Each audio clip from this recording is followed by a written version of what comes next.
Good evening, ladies and gentlemen. Good evening and welcome to the March 17th, 2026 meeting of the Orange Town Plan and Zoning Commission. I am Commissioner Razi Parenti, and with us this evening, Tom Tarenti. Sorry, Attorney Weaver. That's right, Town Attorney Owen Weaver. Tom. You're up, Slugger. Tom Tarenti. Paul Kaplan. Sunny Bowser, Recording Secretary. Kevin Cornell. Jay McGuire. Jack Demerjen, Zoning Administrator. All right, happy St. Patrick's Day to everybody. Neglected to wear green. I should have, but next time. All right, let's start with item number one on our agenda, review of the minutes from the March 3, 2026 meeting.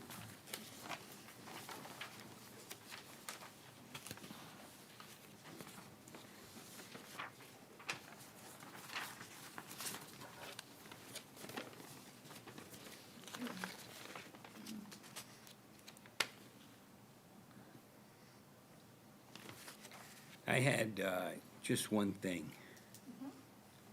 On the second page,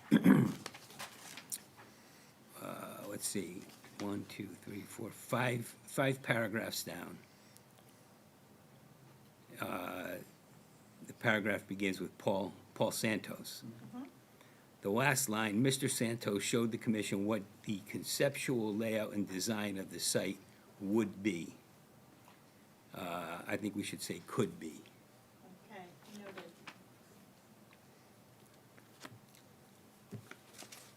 I just had one thing, Jenny, in the next paragraph, second line, separating distances should probably be separation. Separation. Yeah. Thank you, noted. That's it for me. All right, anybody else? Okay, Kevin? Jay? No changes. All right. Move then- that we approve the, what date is it?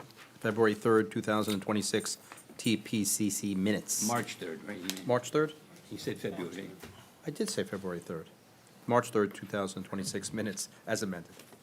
All right, we have a motion to approve the minutes. Do we have a second? Second. It's been seconded. All those in favor? Aye. Aye. Okay. All right, next item on our agenda is old business. Do we have anything under that topic this evening?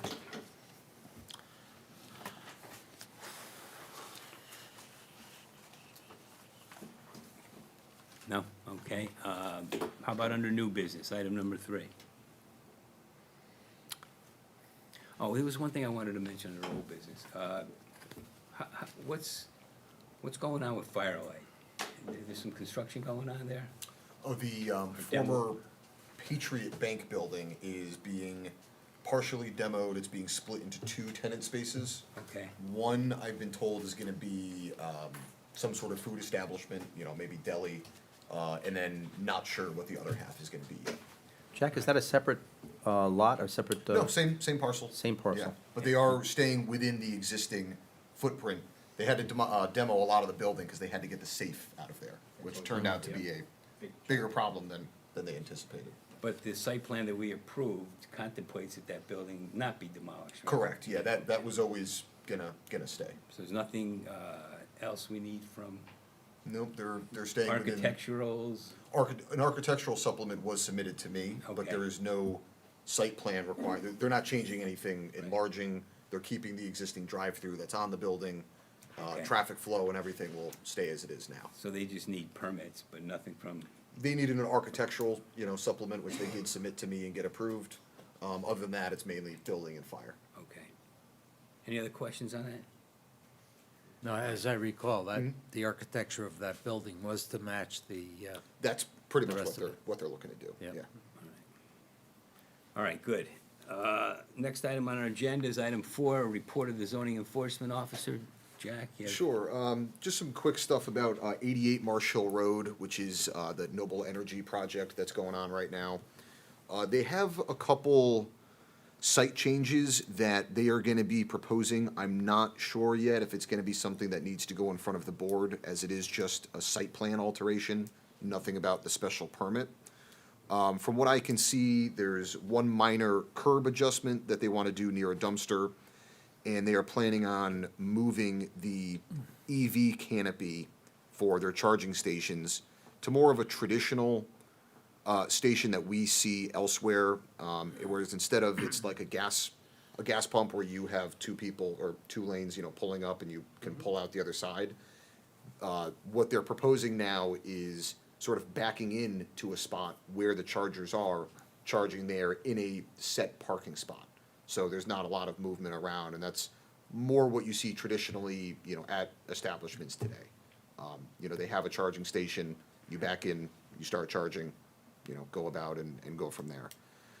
The third change is the deletion of the EV showroom. Connecticut never ended up passing legislation that allows for the direct sales of EVs.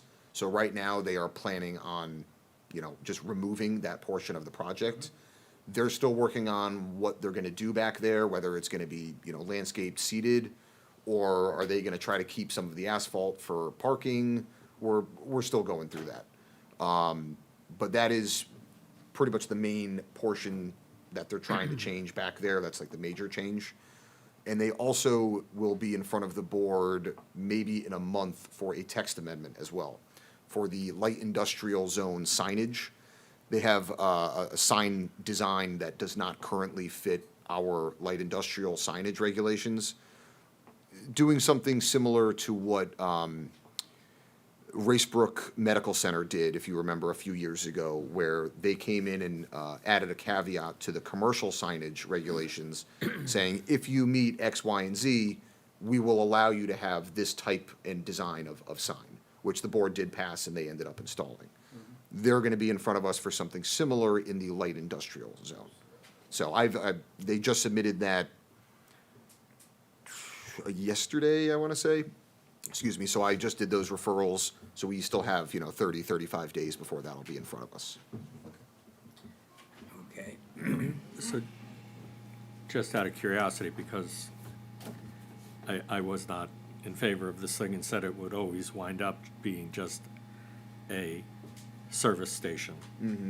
But if people voted on something because this had two elements under a special permit, and you're taking away the one that that you thought was some benefit to the town, why isn't that why is It that? is two separate uses. We have the EV showroom that is now a separate special use in that zone, and we have the community travel center, which were both approved, but two different uses. By basically deleting one,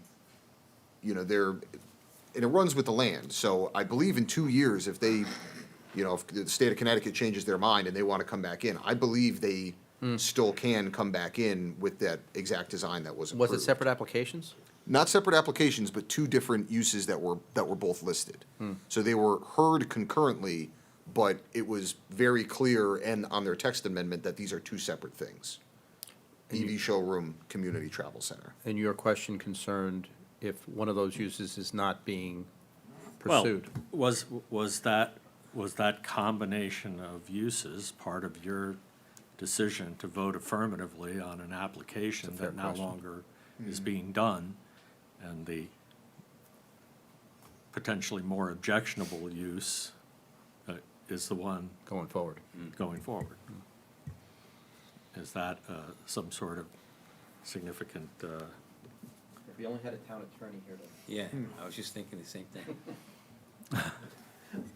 I'd have to become more familiar with the application, but happy to opine at a later date on that one.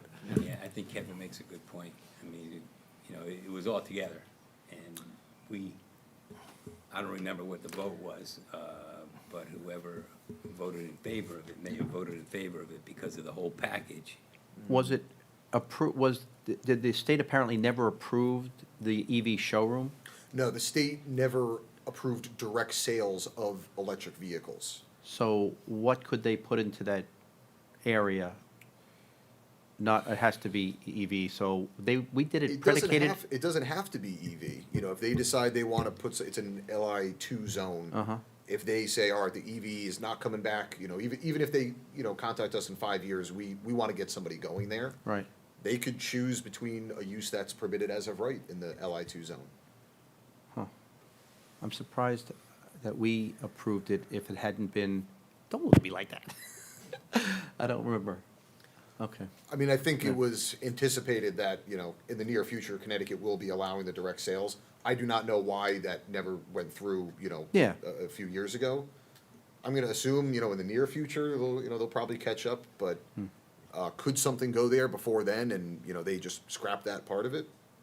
Potentially. Yeah. They'd have to apply to the commission for that, though. Yeah, with a site plan application, Right. if, you know, again, if it's permitted as of right. I mean, we approved a site plan application in connection with, With the two special uses. so isn't that the only thing we've agreed to? And if it's anything different than that, Well, the special again, the uses are not changing, you know. One of them is going to the wayside and may never come to fruition. But the Yeah. community travel center, that use is still approved, and the only thing that they're asking for is the site plan to be amended, which the site plan does Okay. not require, so that's Board what, that's the review. chance we'll get to have There, that there's a, discussion. there's a chance, and I told them it's probably in their best interest to show and discuss a lot of the changes that they're asking for at the time of this text amendment that they're coming in for. Cause you could also say, oh, well, you know, you're changing the site plan by adding a sign, you know, you gotta show me the sign location. So I think that would be fair for them to come in and discuss it with you all and catch you all up. I don't know if it's, you know, something we would be able to re-vote on or revoke anything for. Well, I'm not suggesting that be drastic, but if the town attorney could review the application and see if it's amenable to being bifurcated by just one of the parties, you know, Yeah, without our, without, Without- you know, without, it, with our you know, talking approval. to us, that's, yeah, we should And he says pass yes, the that's- file over to Owen and Yeah, absolutely. see what, if what they're doing is, yeah, yeah. And it's still in the, you know, they just ran it by me and said, what would the process sort of look like? You know, I told them it's definitely a site plan amendment. I don't know if it would impact any of the special approvals, but they're still at the drawing board anyways, so we definitely can take a look into that. All right. Either way, though, the state didn't approve the direct sales of the EVs. So they could still build the EV showroom. Their intention was, you know, by the time we get to this, we're gonna do phase one, the community travel center. Phase two will be this EV showroom. By then, we'll be allowed to have these direct sales. And we fell for that, huh? I mean, they could still build it and show, I mean, it was a Not all of us. showroom. It was not posed to us as a dealership. So they can still show people, you know, different EVs and options that they have. They just can't And sell them there. and they still can do the maintenance part of it too. They have, you know, they service EVs. They just don't have the direct sales yet, and it seems that was the crux of, you know, it's either gonna go forward with that or possibly not. All right, Thank you. Yeah, all right. Anything else for Jack? Or Jack, do you have anything I else? don't believe so. Okay. All right, then, let's proceed with our public hearing tonight. This is a continuation of a public hearing that was opened at our last meeting on March 3rd. It's a petition to amend the Orange zoning regulations. It's been submitted by Strawberry Hill Realty LLC. And the object is to amend Article 12 of the zoning regulations regarding planned residential development. Let's start with the applicant. Okay. Sarah Sharp, land use attorney, 42 Cherry Street, on behalf of the applicant, Strawberry Hill Realty LLC. I just want to start out with identifying a couple of revisions to the original text amendment that we submitted in advance of this meeting. I provided it with sort of a red line copy. They're very minor changes. One was at 383-101B1. And that's the buffer requirement that requires the 100-foot separation distance between residential units and a non-residential building or non-residential parking lot, to delete the reference to the non-residential parking lot. Obviously, this revision is from our discussion at the last meeting, where Commissioner Connell brought up that the drive aisle behind Raymore and Flanagan might be interpreted as a parking lot. And rather than debate whether it's a parking lot or not, we think it makes sense to just omit that language. I looked through your regulations to see any other references to parking lot, and it's really not a term that's used very often in your regulations. There were about 6 instances that do suggest that there would be a distinction between a parking lot and a right-of-way or drive aisle, but it doesn't, this change doesn't open up any additional parcels to PRD development, so it really is not, it doesn't have a lot of consequence. So we've omitted it, and I'll walk you through that when I go through the exhibits with the parcels. The second change is even more simple. It's 383-115,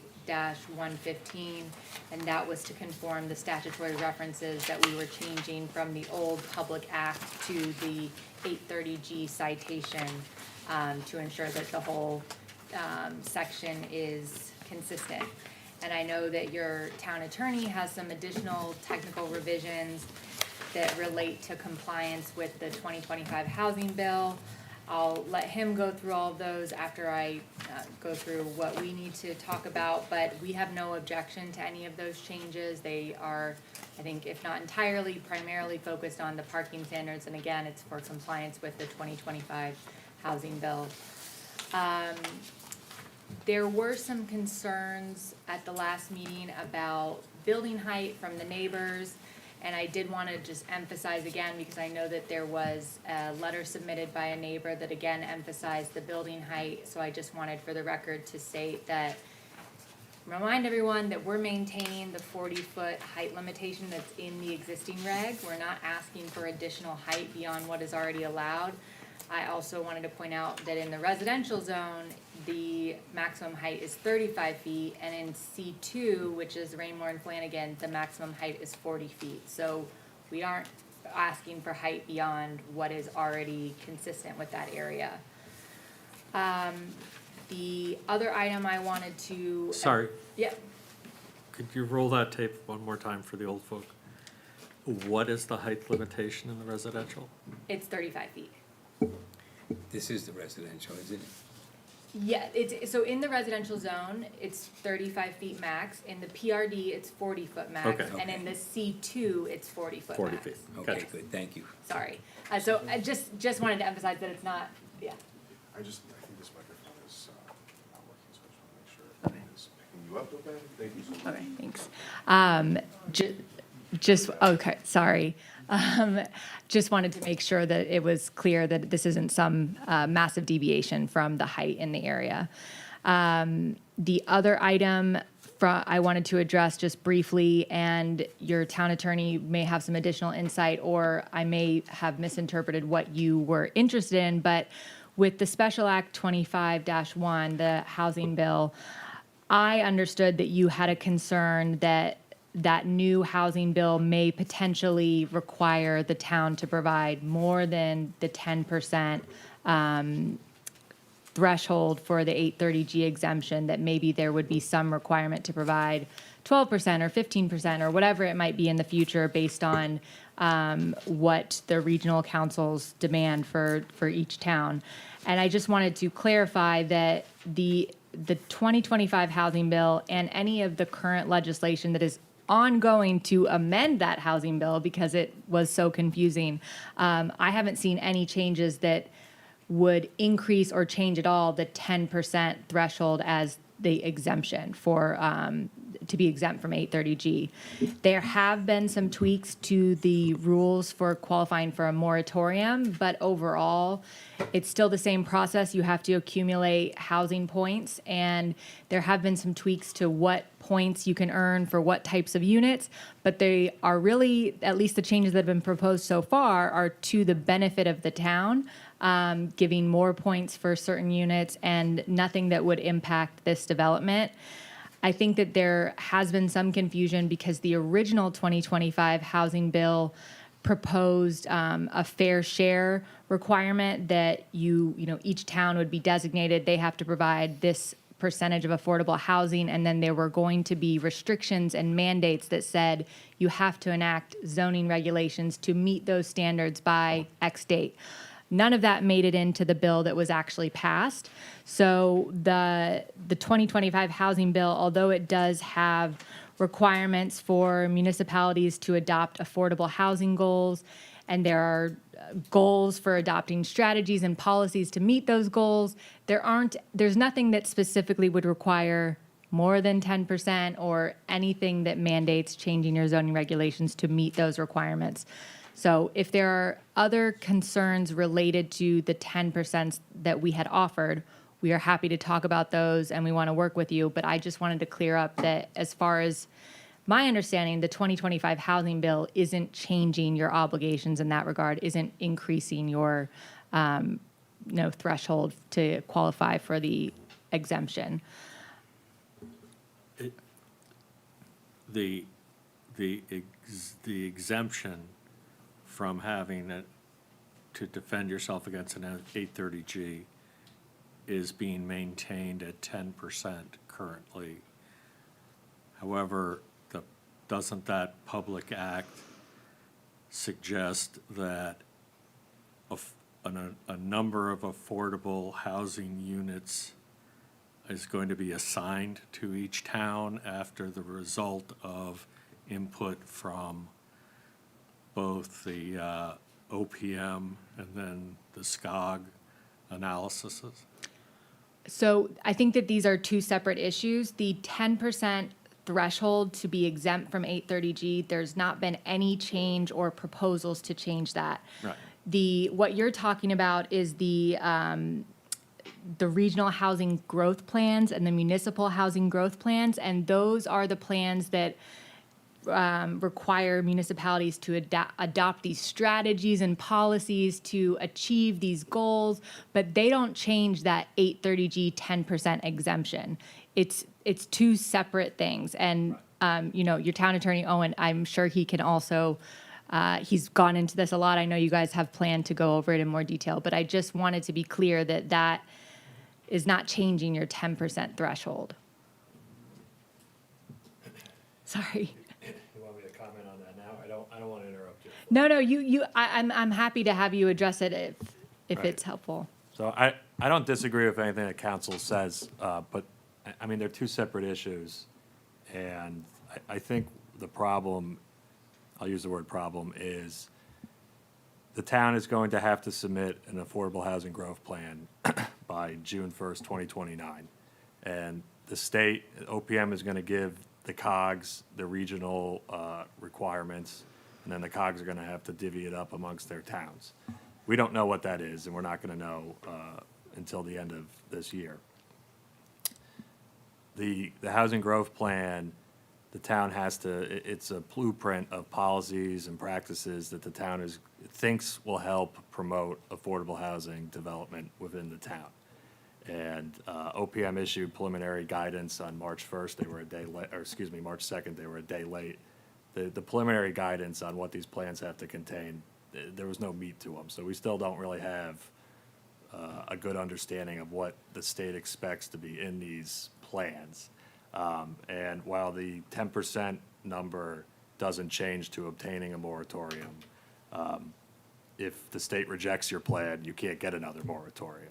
So we're kind of walking in the dark in terms of what do we need to do, what do we need to demonstrate to the state that we're adopting policies and procedures that will help to develop more affordable developments within the town. So again, I agree with council. There's nothing that says the 10% changes, but we're talking two separate issues here in terms of, yes, it's 10% to get the moratorium, but what does this town need to do to put itself in a position to get a housing growth plan passed and then work its way towards another moratorium? So- Right, and it could be that,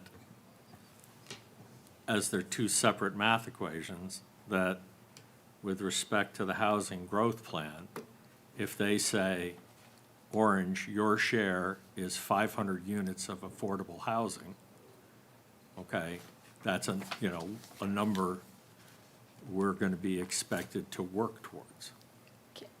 Right. Sorry. I do believe that the statute says that it can't be more than 20% of your housing stock, so So there's 20% still an is upper 30. threshold. 30%. So, but we have 5,000 houses in the town? About 3,500 single families, I think. There may be multis I once did the math, I don't have it memorized though, but. Right, well, that's a deeper dive for a different day, most likely. So, I mean, to cut to the chase in terms of this proposed revision, right? OPM hasn't given any guidance to the towns insofar as if a proposal comes in, or if the town says, hey, I'm gonna reduce the percentage of affordable units in a particular zone to help encourage development because those regs haven't been utilized in the past. I can't tell this board right now that the state is going to endorse that. The state could take the position, why are you reducing the minimal threshold? That's counterintuitive to Getting more affordable housing. housing. Or they could take the position, hey, this reg didn't work. You're reducing the affordable housing, so you are in fact consistent with the goals. There isn't that type of guidance out yet, so it's. No safe harbors out there. Right. So how do we take the position with an applicant that we're mandating a higher percentage than was required by state statute at the current time? Not that we would in this case, but Well, the 10% is to get the moratorium. The 30% threshold is usually what you need to get to set aside, development for it to qualify.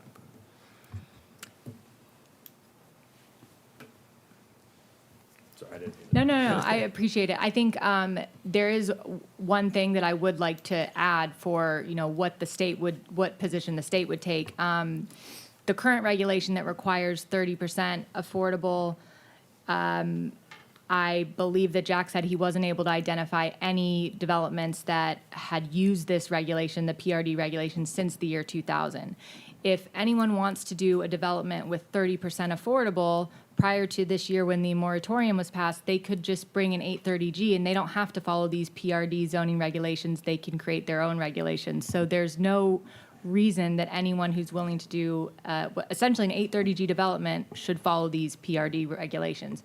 On the other hand, with a more, sort of modest and more consistent with what we see in other towns for developments that are not 830G and do have a mix of affordable units with the 10%, you actually have a project that would be coming to you to add more affordable units to the town and, could add additional affordable units to the town in the future. So I don't want to lose sight of that. I think that there are a lot of unknowns that will be unknown for quite a long time with the housing bill. And like I said, there's a massive number of revisions that are making their way through the legislature right now because I think that there's a lot of confusion as to how this legislation is intended to work. So I do think it could be to the detriment of the town to focus on that and lose out on a project that will actually bring affordable units and a nice project while we wait for the legislature to sort itself out. I'm happy to talk about it more, but I do have one practical change to also show you. Yeah, Paul, if you could.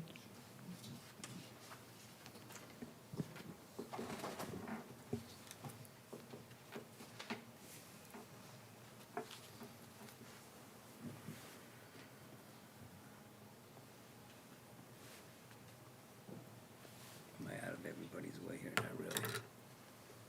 And just to preface this, because we know it's not a site plan application, but we did want to demonstrate sort of putting into practice what we said we intend to do, which is to be good neighbors. And based on the feedback we received from neighbors last time, we were able to make a change to create more of a buffer to our residential neighbors and just sort of want you guys to see, and of course want everyone here from the public to see that we do mean it when we say we want to work with you and make sure that you, that this is a project that works for everybody. Thank you, Sarah. Mr. Commissioner, members of the board, my name's Paul Santos. I'm with Newman Architects. So we did review this site plan in the, at our previous meeting. And I think as the resident of 269 Peck Lane rightfully pointed out, there was some limited buffer between the parking lot and their property.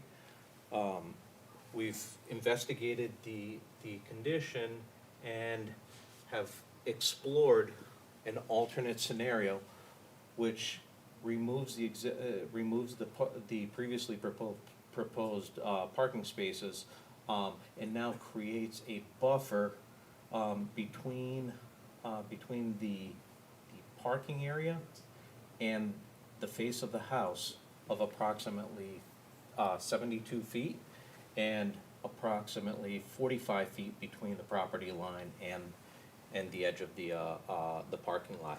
Now, we'd obviously, as we advance the plan, we'd explore alternate planting scenarios, a mixture of, we would think about maintaining a mixture of the existing deciduous trees that are there now, but also weave in some giant arborvitae that generally grow between 3 and 5 feet per year.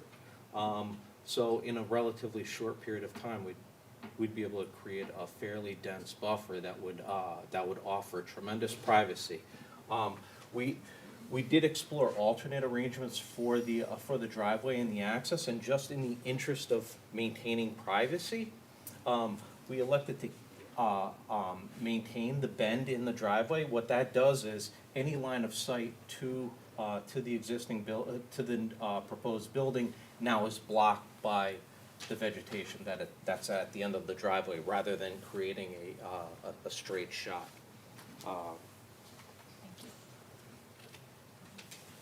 Thank you.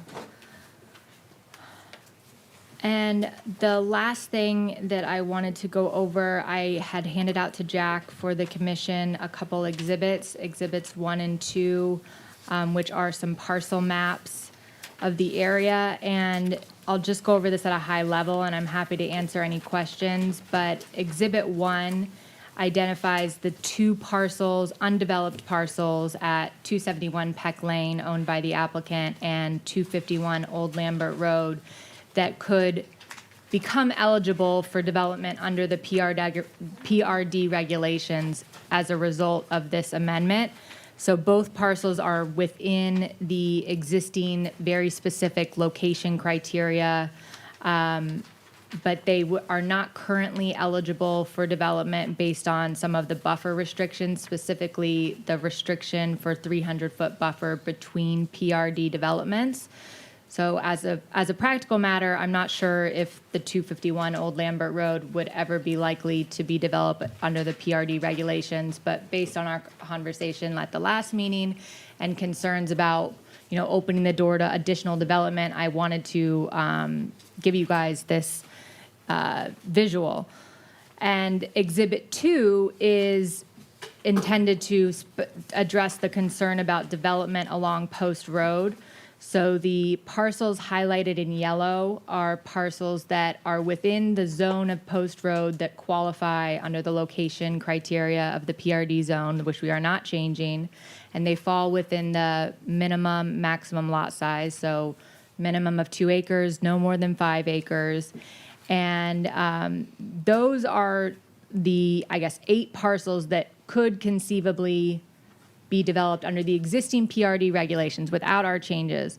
Now, what this doesn't illustrate is whether any of those parcels could actually meet the buffer requirements, the 100-foot separation distance between a non-residential building, 100-foot separation distance to a shopping complex of 75,000 square feet or more that are also in the existing regulations and won't change. From my view on the town GIS, it seemed that all of those parcels on the Post Road are surrounded by commercial, non-residential properties on all sides. Maybe there's a couple that aren't, but from a quick view, it seemed like they are very surrounded in commercial areas. So that's why this PRD regulation does, as it's currently written, prevent, wide-scale multifamily development along Post Road, and what we are doing isn't changing that. Like I said, at most, it's these 8 parcels, but as a practical matter, does not seem very likely. Happy to answer any questions about this, about the 830G, the affordable requirements, or anything else. I'm sorry, Attorney Shea? Sharp. Sharp, sorry. Couple letters shy, I apologize. Just a couple of housekeeping ones for me to start with. We keep, the text keeps referring to affordable units, but I don't see where it relates back to a standard that's gonna be consistently applied. Because when I look at, like, some information from, the Smith Farms, for example, proposal, it talks about 80% of AGI or 40 or 60, Yep. what does affordable actually mean if it's gonna be deed restricted? Right. Is that a definition that should exist someplace? Right, so, section 383-105, subpart B requires that at least half of the affordable units be restricted to families, individuals or families with incomes no more than 60%, so that's the 60% AMI. And then the remainder can be at 80%. It could be conceivably at less than 60%, but the affordable units have to be at least 80%, and then 50% have to be at 60% under this regulation, as it's currently written, and we didn't change it. All right, so although we don't specifically reference it, it's in a previous chapter, 383 what? Dash 105, that's a portion of the PRD regulations. 5, it is in here. It's B and D. Subsection B. Okay. Gotcha. And it says determined in accordance with 830G.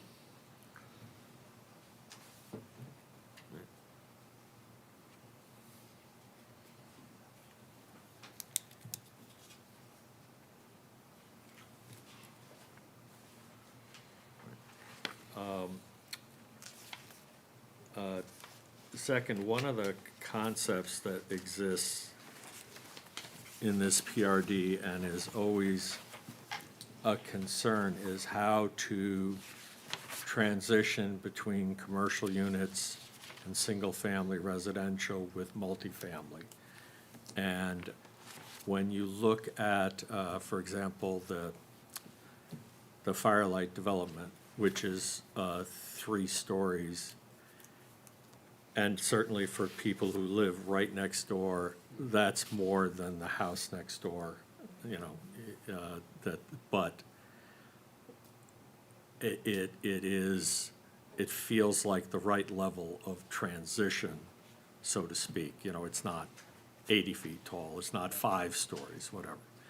So when we were chatting in the last meeting about some of the planning design standards, and you were thinking of that, making a change in the residential district, no building shall exceed a height of 40 feet, and then you were gonna delete the 3 stories, Right.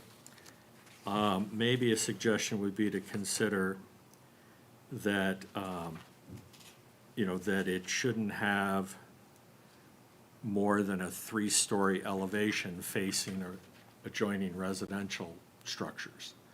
Because in your case, you're making use of topography to Right. open it up for the 4th floor towards the commercial.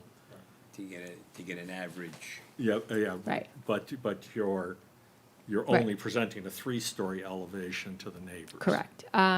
Yeah, I think that is something that if the commission is interested in, and we can accommodate, because the 4-story elevation is only on the commercial side, and then the 3-story elevation is on the side facing the residential. Not the 40-foot. 40 foot. Right, yeah, yes, average grade, but it's on the side facing residential, it appears as a 3-story building. Right, and I think in the commercial district, where you may have a commercial, first level or podium, maybe, we might think of revising the language to be, shouldn't exceed the height or 3 stories of residential units. So there, in a commercial zone where you're stepping back from but then You still- Firelight would have had 4 stories. He's still limited to 40 feet though, right? Yes. Yeah, but you're still limited to 40 feet. 40 feet's the average, though. Right. Yeah, but most of our commercial lots are pretty flat, How tall is firework this one? 3 stories, Yeah. I'm pretty sure. I drove by Yeah, it. it is. Commercial. Mixed use to residential. You know, Yeah. I don't know that we showed this image last time, but this is actually a rendering that now views the building from the high side of the site, say from the parking lot, looking at the building. And now here, this is where you can legitimately understand the scale of the building. I mean, you can see the residents there. We're probably a little less than 40 feet from the average grade to, a little less than 40 This feet. faces Peck Lane? This actually faces the parking lot, Which is facing the which residential. is facing the portion. portion of the This house. is the Right. three-story. Faces, okay. This is the 3-story section of the development. So I think if we go The back. back of that is the furniture store. Yes, Correct. the furniture store is right here.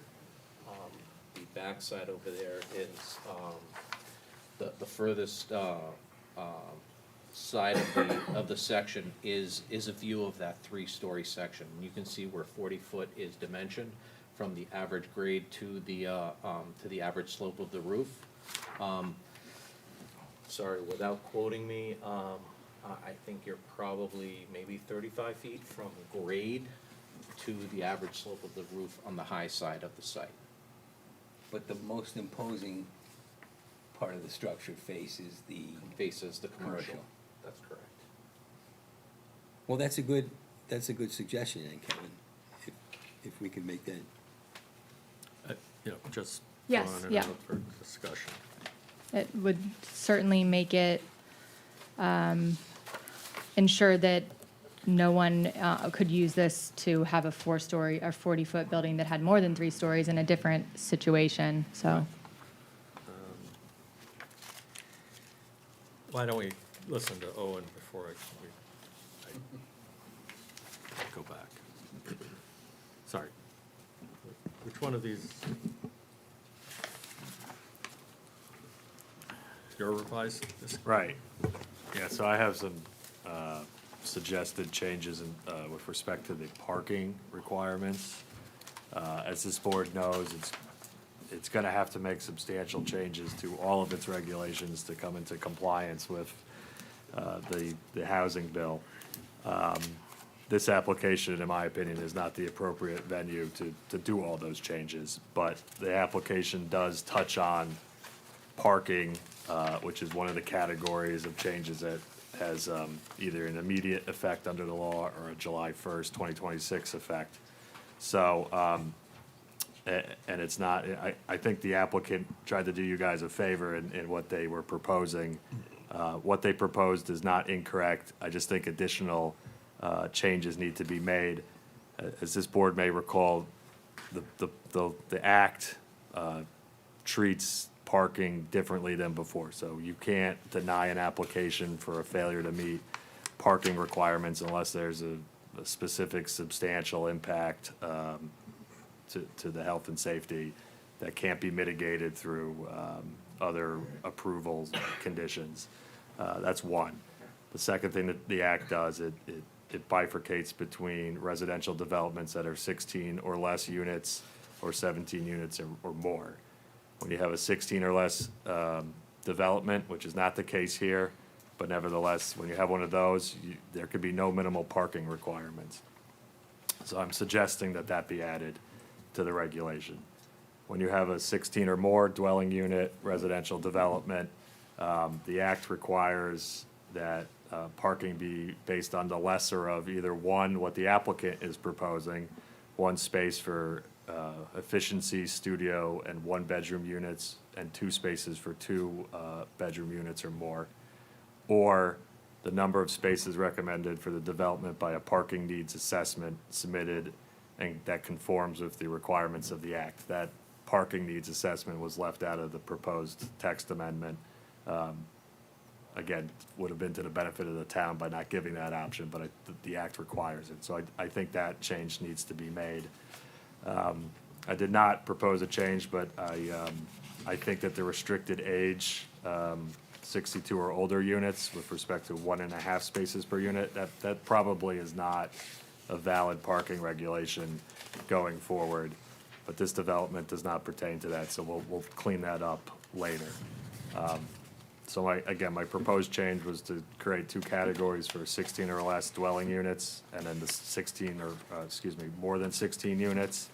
And then, and that's the 383-103A. And then I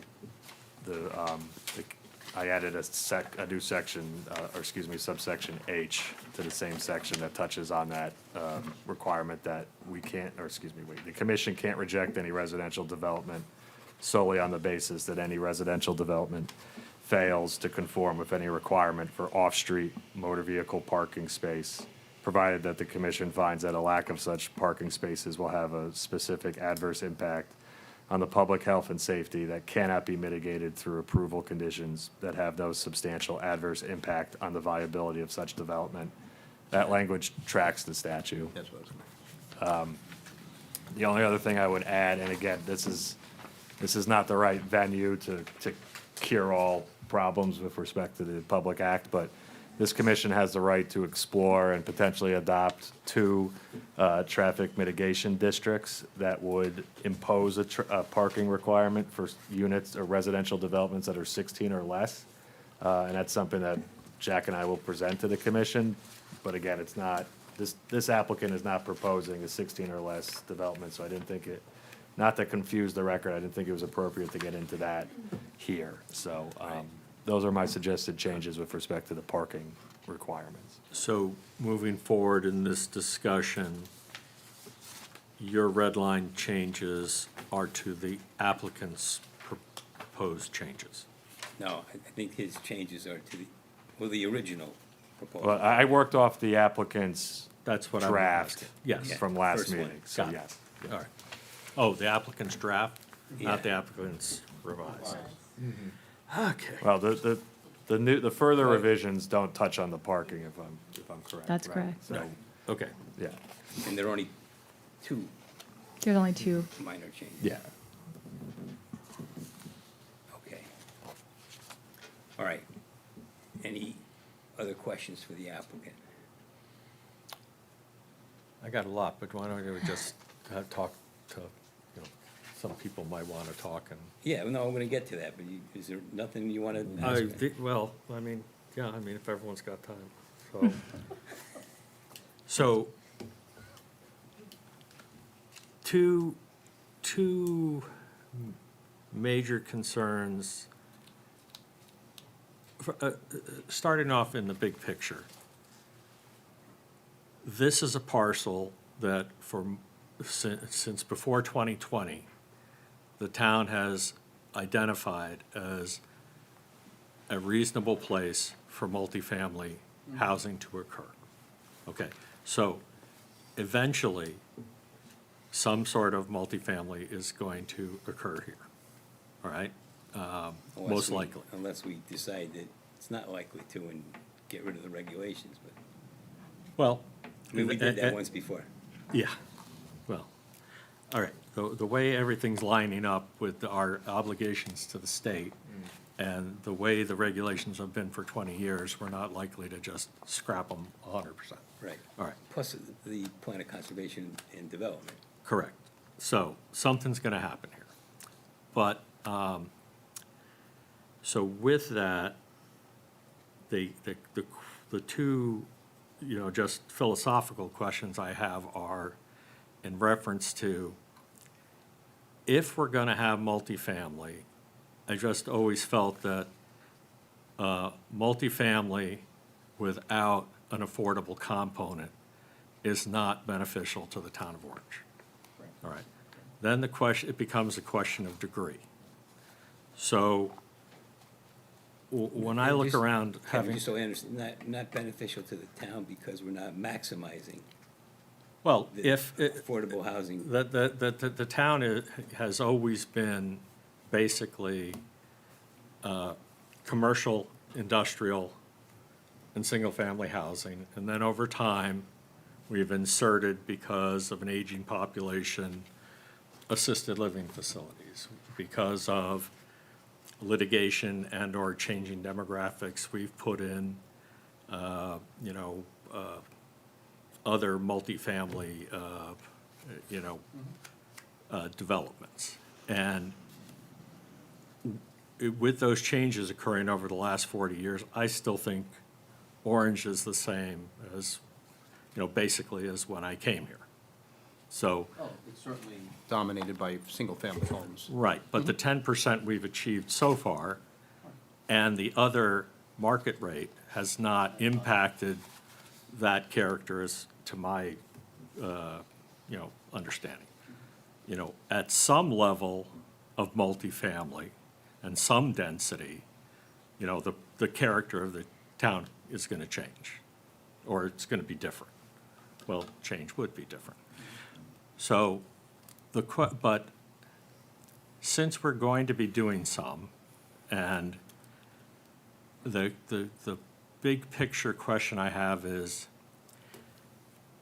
just based on economics, at 30% affordable set aside, it's not gonna happen, or it's gonna happen at such a density or such unusual circumstances, like Smith Farms, they, that's all they do is affordable housing.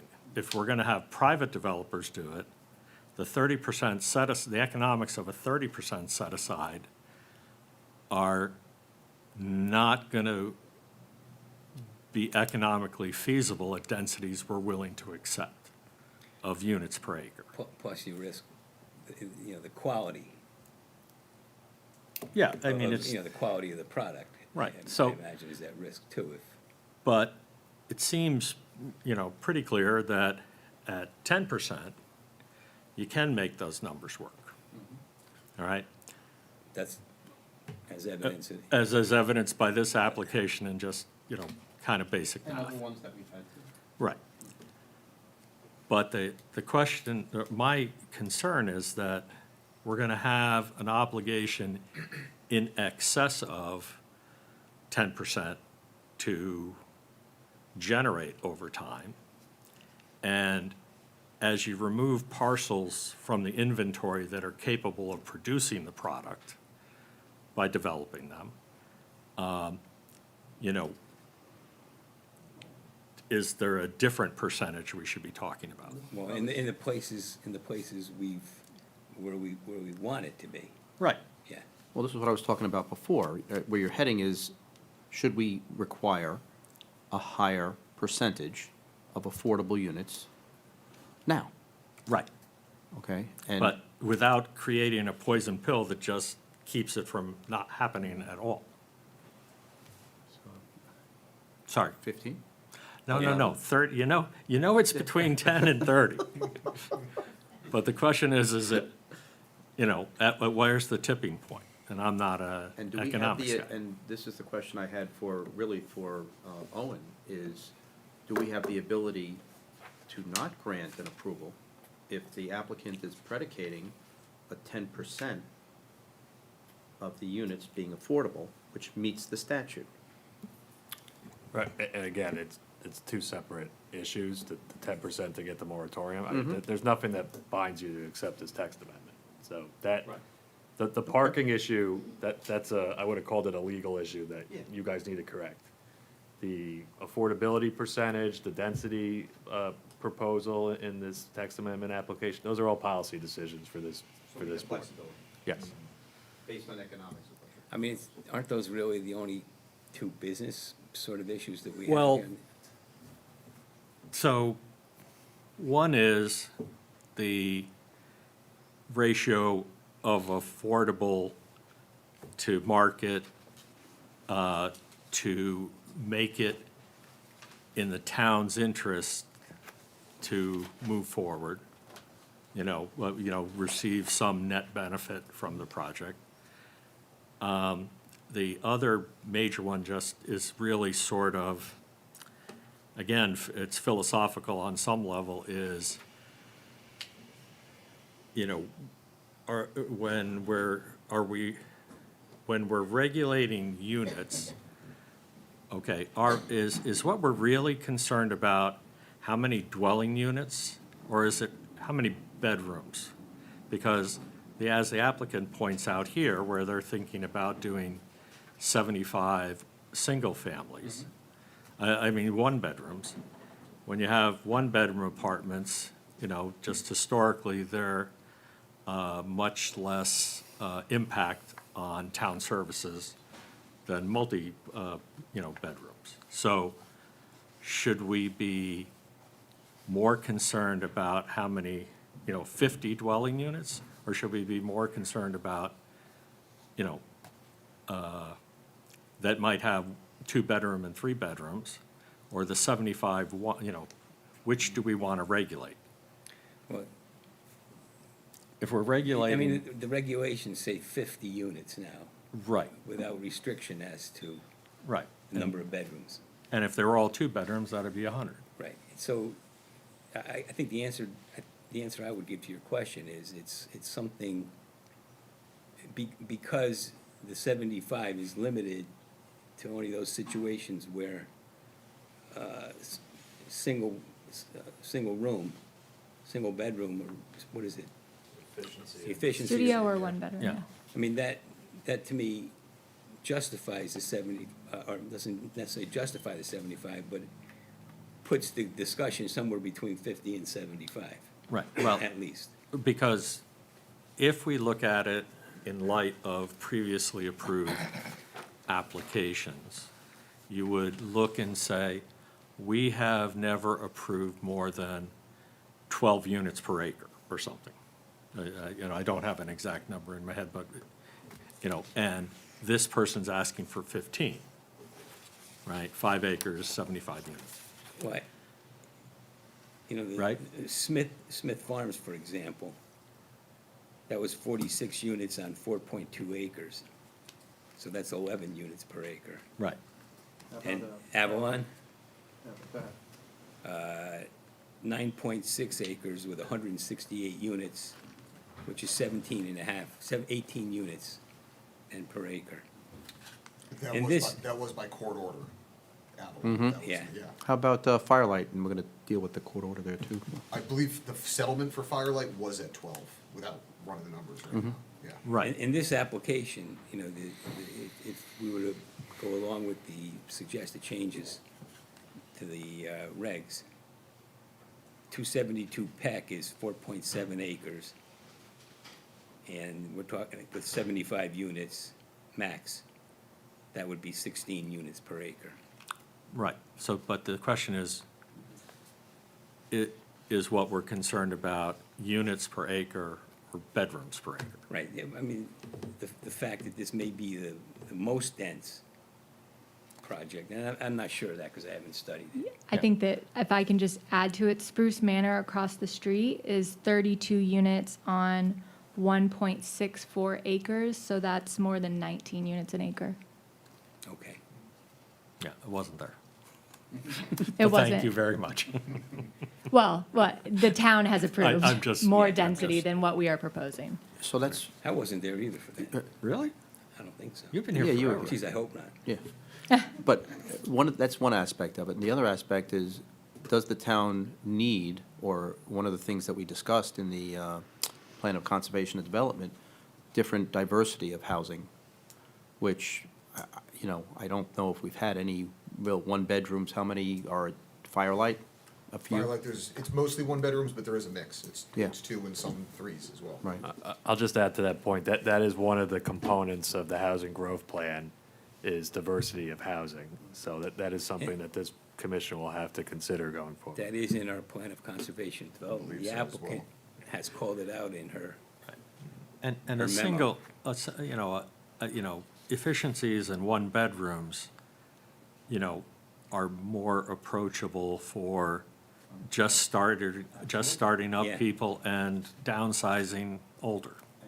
There's a lack of it, Yeah. has been a lack, continues to be a lack, Yeah, more than we had, 10 years ago, but still a need.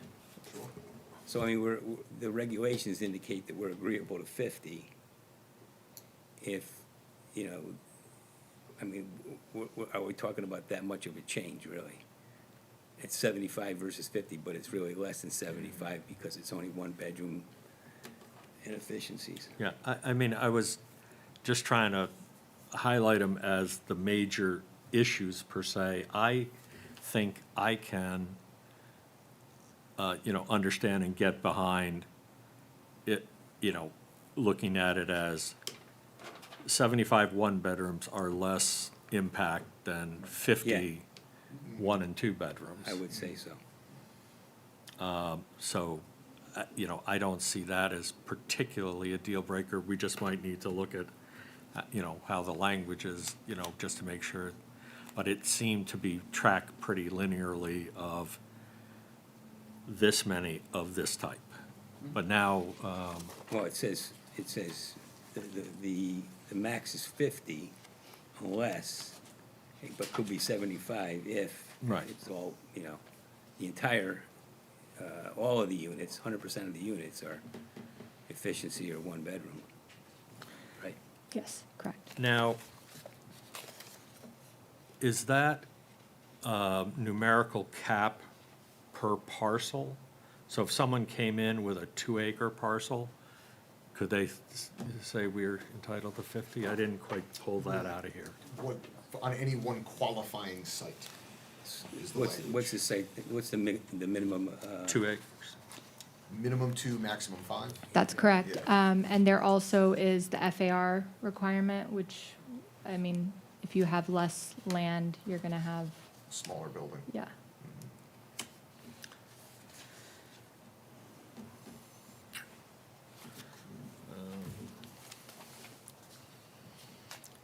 So those were my two big ones, was the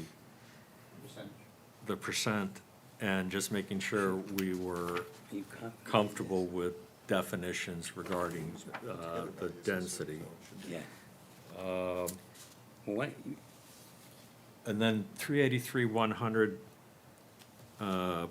when they, 383-100A, there was a dwelling unit standard size, and I don't think that's legal anymore. That's 383-102A. 102A, not 100A says, 102, 100A. yes, 102A, yeah. Yes. I don't know that that size limitations are legal any longer. Right. That's correct. Yeah, well, this is something we're gonna have to correct going forward, so. Is there no minimum at all? I'll have to double check on that one, I don't recall off the top of my head, but Yeah. there was a change, I do recall that. Yeah, if there's no numerical difference, then even on a smaller parcel, you could wind up with a lot of small, That's an issue. How do we? You right. still what- have FAR. Yes, but so let's run the FAR on a 2-acre parcel. Says that you've got 86,000 square feet and 2 acres. If the FAR is 40%, as you're suggesting, that's 34,400 square feet. All right? If somebody between the common areas and the, corridors, stairwells, and units is putting in 600 square foot efficiencies, call it 800 square foot to each one, that's 43 units on 2 acres. Right. you're talking about 383-102A. Well, I'm just saying There's that, no change proposed there. I'm sorry? Yeah, I think the comment is that the statute no longer permits towns to regulate minimum unit sizes. We didn't change it because it has no bearing on our project. I mean, what the scenario you just proposed, I think you could do under the existing regulation because it's less than 50 units. And so if it was Yeah. under the existing regulation, since you can't enforce the minimum units. Right, but since yeah. we're looking at this regulation, do you want to put specific numerical, it's 50 units, without tying it to a lot size as opposed to a, you know, units per acre. We should have some kind of a methodology of controlling the size of the units, no? Number of units. I Number don't of think we're units. gonna be allowed to control the size.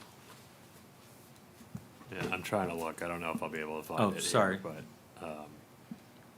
I will look into that at least if I Yeah, I can't was get gonna an say, answer that's tonight. Yeah, probably please. something Owen can take a look at. Could cap it at, not to exceed a certain number of units per acre. That would be Yeah. one way to Yeah. go, yeah. Yeah, no, I'm just trying to work out methodologies. It's just, That we don't wind up with 100 units. well, the thing is, I mean, the market's not gonna take that any. you know, it's both fortunate and unfortunate, the applicant's timing, all right? It is fortunate because you've done a lot of good work that we need to do. You know, it's unfortunate because there's a lot of work that doesn't apply to you that we need to do also. So, you know, it's, That's sort of what kept, what Owen was Owen saying. looked at, though. yeah. So, I mean, I don't know if there's that, I think the main thing was the parking.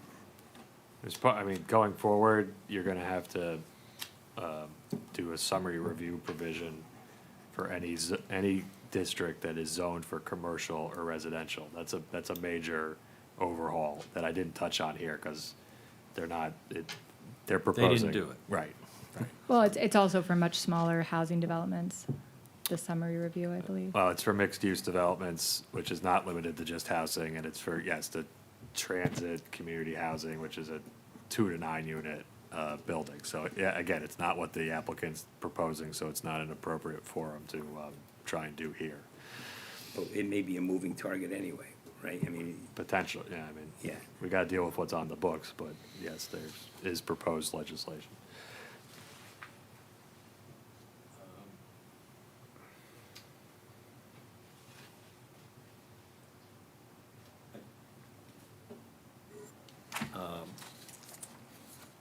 I didn't have a problem with the applicant's, the length of the applicant's building. You know, some of that is site-specific in how that lot's gonna have to be developed, but a lot would have to do with, you know, articulating the facade as the architect mentioned. So I didn't have a problem with that. I thought that language could be improved a little bit. What's that? Yeah. I wasn't gonna bring that up now, but,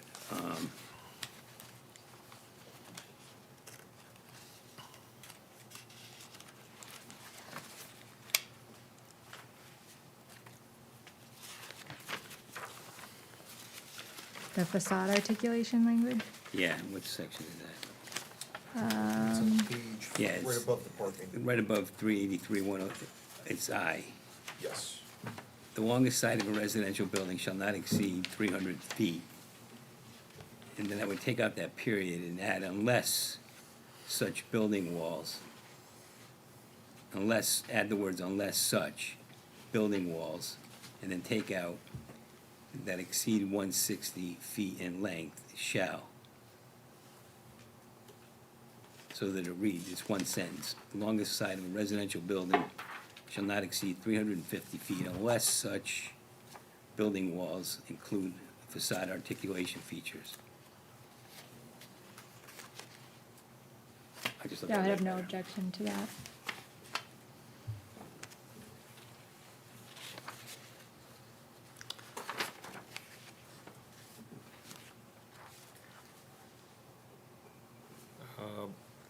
Owen, in the existing regulation, 383, 100B, had a maximum number of units, but it looks like it expired in '05. Do we have to deal with that right now? No, Okay. Sorry, Owen, were you responding to that? yeah, I said, I don't think they have to deal with, Yeah. we could delete it.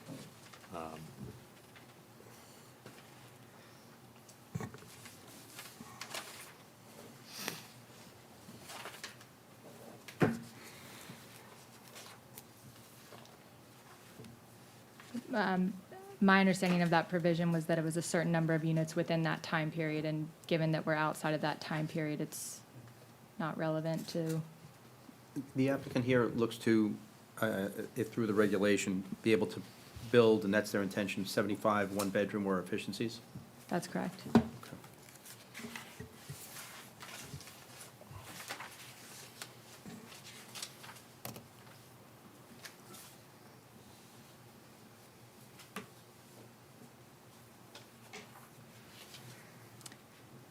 Just returning to the facade articulation section, because I'm sort of drafting on the fly here, I think that the change that we just discussed would actually allow a proponent to have a building that's longer than 350 feet, as long as they provided facade articulation. Our intention was that there was still a cap, which was 350 feet, and that you also had to provide articulation within that 350 feet. So I don't Oh, all right. think we want to say unless. Yeah, you're right. Yep. I think the original language. Yeah, yes, I'm sorry about that.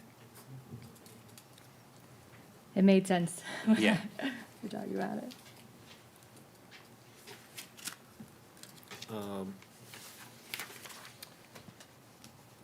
And, Owen, 383, 101, 3, the floor area ratio.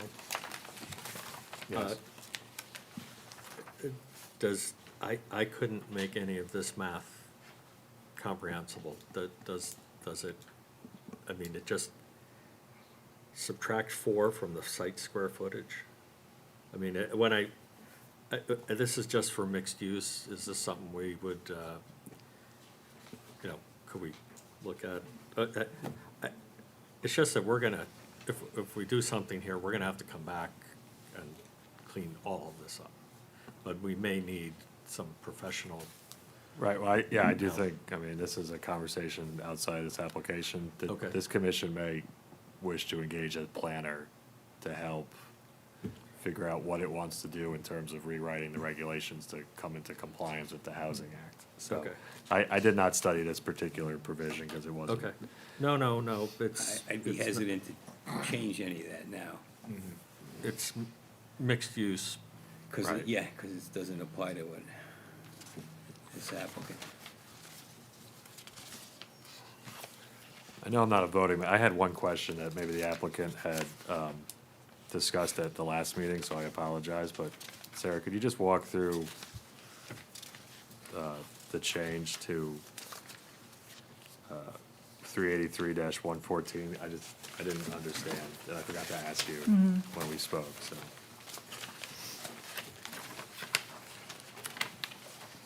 Yeah.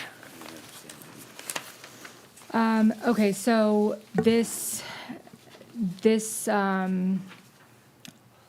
section originally, as written, was tied to a building permit and certificate of zoning compliance, which I presumably is in this scenario, at the building permit stage.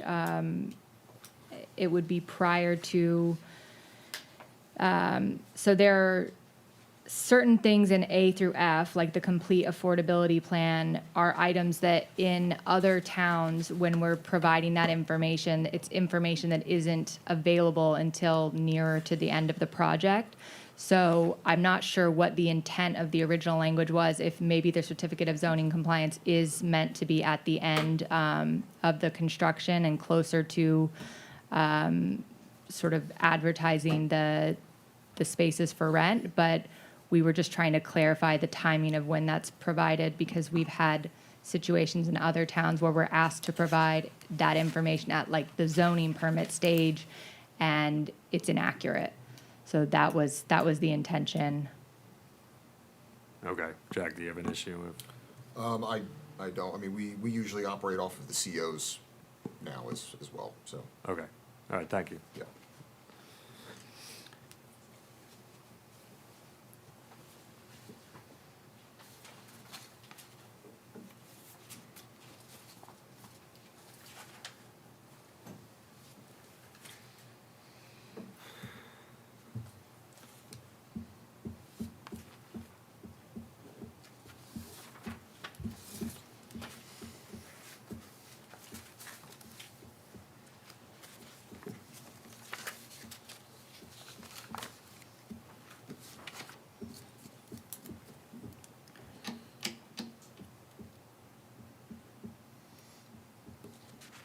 right, anything else, Kevin? Not that I think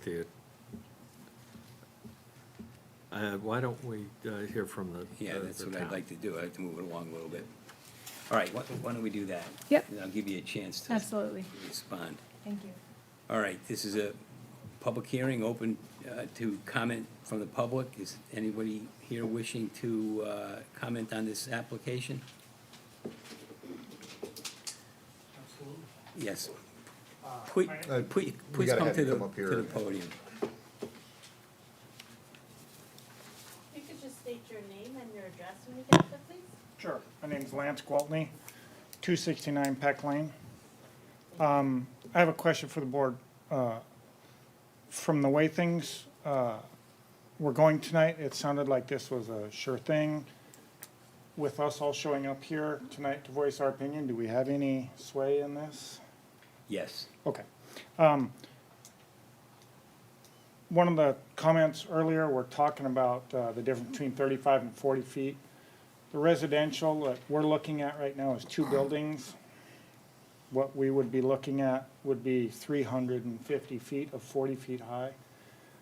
90% of the vegetation that is around our place, it's a park-like setting, would be gone. The pictures that they show from above, the vegetation that is shown, the greenery between the parking lot and us and the driveway and us, that's all canopy. All of those trees are actually where they would take those out. None of that greenery would exist. So it's a little misleading. As far as I'm concerned, I don't want to see it go to a big project. I would love to see 2 buildings put back there. When he bought the property, there were 2 remodeled homes there that were livable. Those have been offered to the city for training and subsequently made unlivable. They were livable, fully restored homes when he bought the property. So he has been polite and talked to us about he cares about what we look at. We drive by it every day. His actions don't show that he cares what we look at. And that's not a personal attack, that's a business side of it. He could be the nicest guy in the world, but as a business and you're trying to do this, you're changing what is there, and right now it's a park-like setting. And we live all the way in the back, and we will absolutely have everything that we've fought 20 years to keep destroyed. So, for me, it's a no vote. I don't want it, it's nothing personal to him or his group, it's just not what we bought the property for. Okay. I just point out one thing. It's, even if this application, we didn't get this application, it wasn't submitted, still the regulations allow multifamily housing. So, I mean, the regulated, of course, they can't do whatever they want there.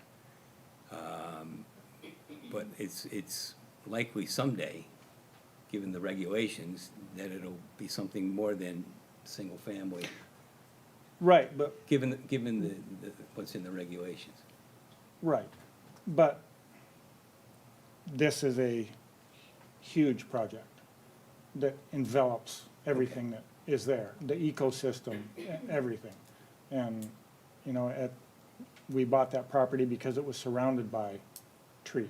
Right. And all of that's gonna be gone. The safety, security, raising our family there is gonna be gone. Everything's gonna be gone, as far as we know it. Okay, Okay, thank you. thank you. Somebody else?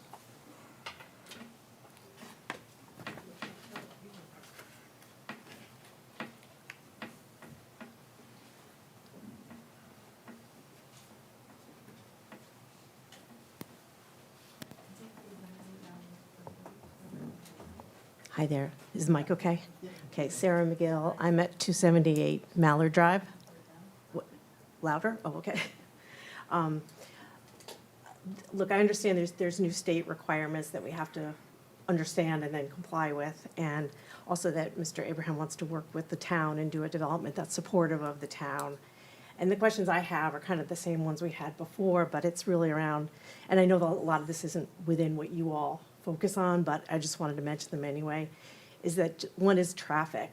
Everybody knows Peck Lane is super busy. You go to Trader Joe's and it's like a war to get in or out. And so 75 units means 75 cars most likely going in and out, whether they're commuting or just traveling in general. The other one is just one that's kind of near and dear to my heart, which is the wetlands review. Specifically, what if the overflow pond, if they have one, floods into the water system? There are people in the area, we're not one of them, but people that have wells, and their water could be, significantly damaged. And that's the kind of thing that can happen with a terrible storm. If somebody doesn't get down in time to like restart a pump that failed in the storm. And then another is just the demolition, if there's digging into the rocks, the question would be, again, impact on the water to wells, but also the impact on foundations of surrounding structures. Are people's basements gonna get compromised by that? Because that's expensive to fix.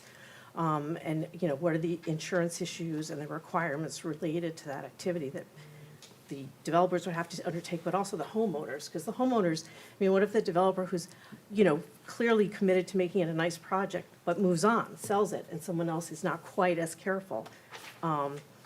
And then the height of the trees, I think I had the same thought when I looked. The picture looked really nice, but they were mature trees in that picture.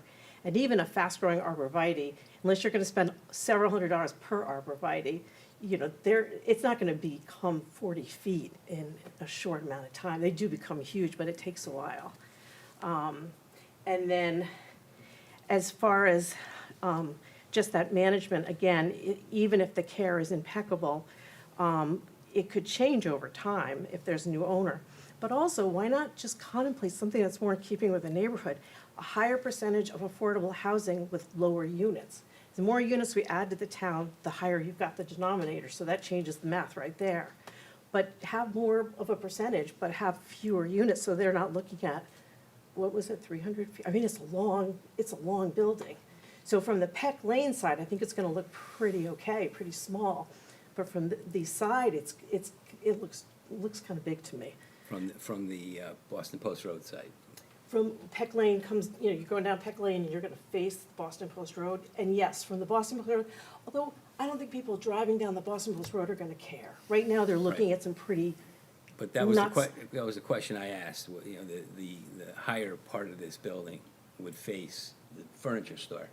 absolutely, and Right. I think that's a brilliant solution, but that's the height. The length, it kind of looks like a shopping center. Like from the front, it looks, the New England quality, you see it and it's not that big. So from the front, from the Peck Lane side, as you're looking at the facing of it. But to me, from the side, it looked really big. I'm not an architect and I haven't had time to look at the pictures or anything, but it just struck me as looking like you're looking at a very long, like attractive mall building that's very long. It's not like a series of townhouses like you see cropping up in Milford. Those are at least, 4 units and then a little piece of grass and then 4 more units, so they look more like homes.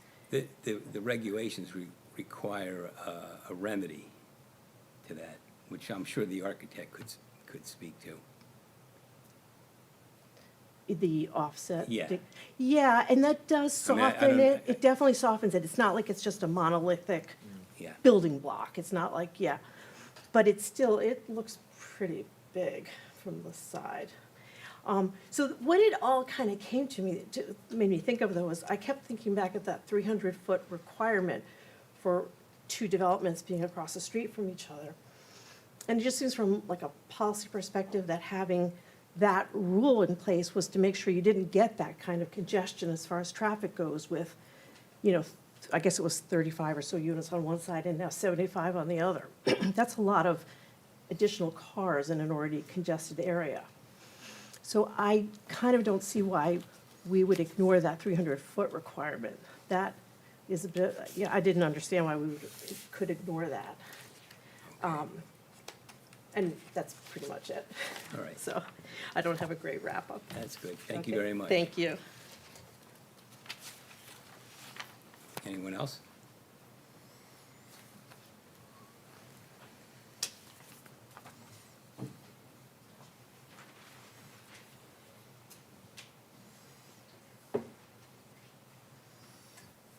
everybody. I'm Nancy Zelinski, and I live at 249 Peck Lane, Rear in Orange, which actually abuts this project. I'm probably their largest neighbor border-wise.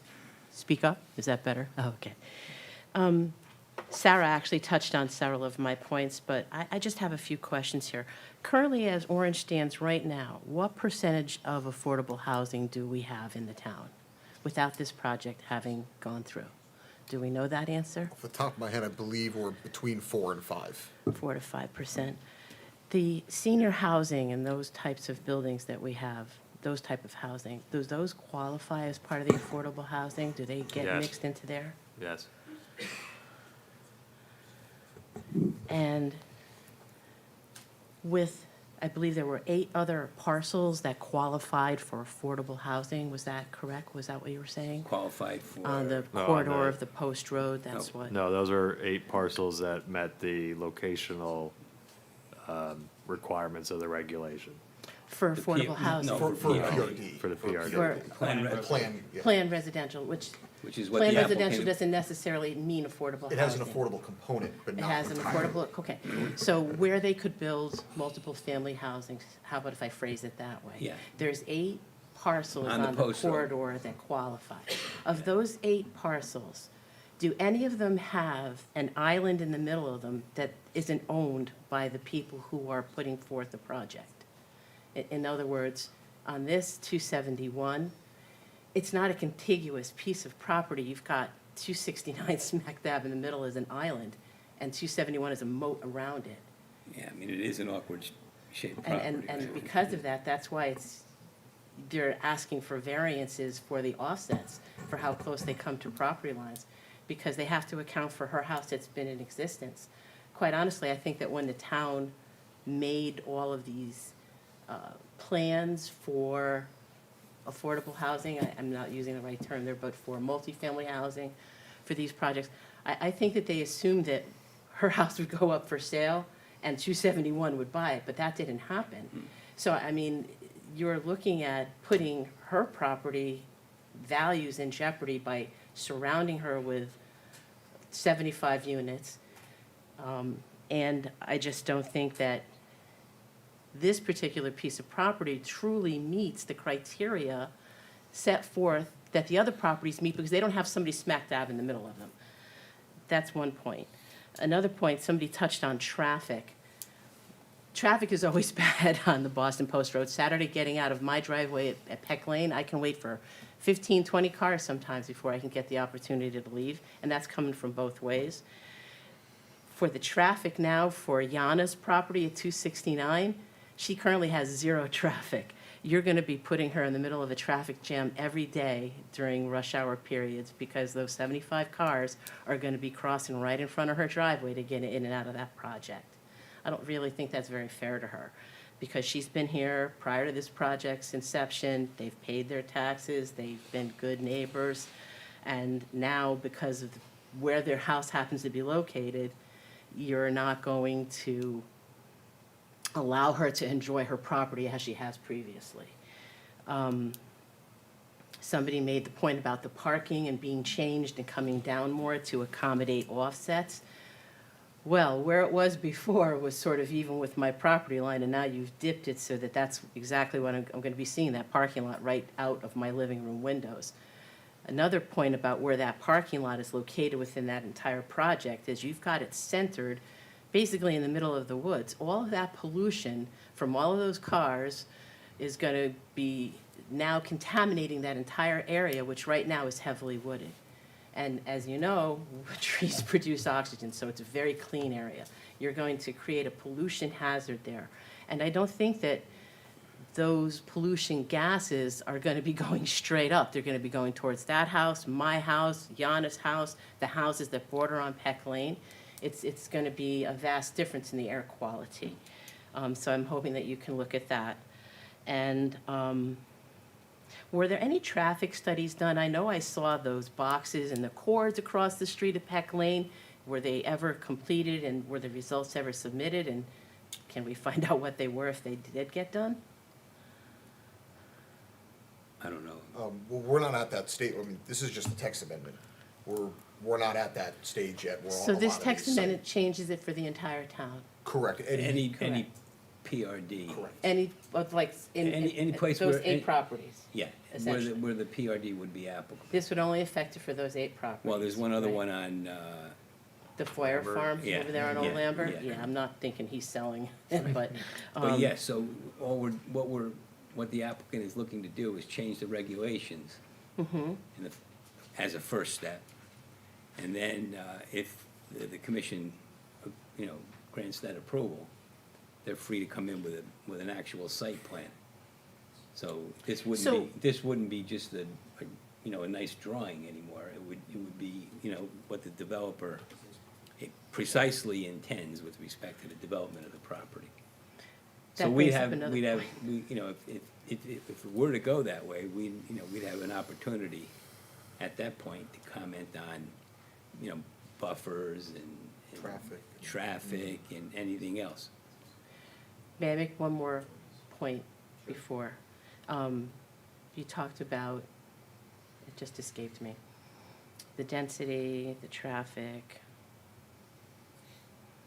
the other 8 parcels. Sorry, lost it. It wasn't written down, it's my fault. But those are the points I wanted to make. I don't Okay. think that this project is right because you have to change too many of the offsets in order to make it fly. And you're not accounting for the fact that there's a property owned by somebody completely different smack dab in the middle, Okay, okay? thank All you. right. Oh, yes, I know what I wanted to say. Forgive me, I'm so sorry. I know what I want to say. Happens to me all the time. I know, right? The older I get, the worse it gets. The parking lot with its new extension and it coming down into there, what are you going to do with lights? And I don't particularly want those lights shining towards my direction. Are they going to be direction? Those are site plan Okay, issues, but as far as lights are concerned, I mean, we always require cut-off lighting. So that any Turns off lighting at a on certain time? any lighting on the property has to be cut off completely at the property line. The idea is the direct source of light should not be visible, the so it bulb shouldn't be itself. shining in my face. I No, might you'll see it see- you'll see- illuminate something in front of me, but it's not going to be shining towards me. Yeah, Is that what you mean? there's a certain limitation at the property line of light spillage that is acceptable and what is not acceptable. Okay. But the fixtures themselves should be cut off and shielded in a way that the source of light should not be visible. I see, okay. I could see like the back of the lamp, if you will, but not the light shining. Okay, and this, you're probably gonna tell Is me that this right? is a site plan elevation thing as well. Looking at what they drew up, Yeah, they're saying they're gonna go 40 feet high, but what kind of soil are they gonna have to bring in to make their site level in order to work on it and do their building? So, because they're gonna build 40 feet, if they've elevated that property by 15 feet, well, now we're at 55 feet higher than what it was. So, there's some concerns there that they're gonna have to do a lot of work to make that property viable in order to build what they're looking to build. And that's gonna involve bringing in soil or Yeah. material and elevating the property. At- So the elevation it currently isn't gonna be what it will be. Right. And then you have to add that to the 40 feet that they wanna build up, in my opinion. at the end of the day, whatever they present in their site plan has to comply with the regulations as amended. And, Do the regulations talk about elevation at all? yeah, Are they allowed to go up only a certain amount? If they want to move more than a certain amount of soil Yeah, it onto a requires another- site, it's a separate separate application. application and permitting process. So in general, the mechanics of how a site's developed is you generally want to balance out the cut and fills on a site so that you're not buying material to bring it in.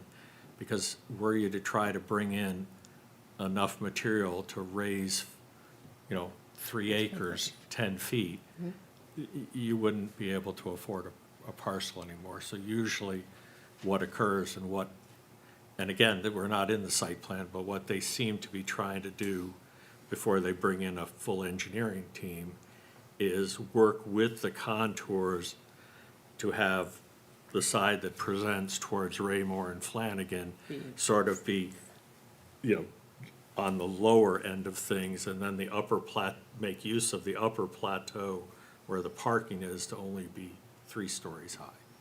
But that, were they to try to bring in excess amounts of fill, that would come out, early on in a site plan approval process. And nobody wants somebody to build an eagle's nest out there. That's my concern, because I know that that's all rock there, and I'm wondering how they're gonna build there without either A, blasting, or B, bringing in so much material that it's gonna elevate the entire project by another story at least. Yeah. That's my opinion. Okay, Thank you very much. thank you. Yes.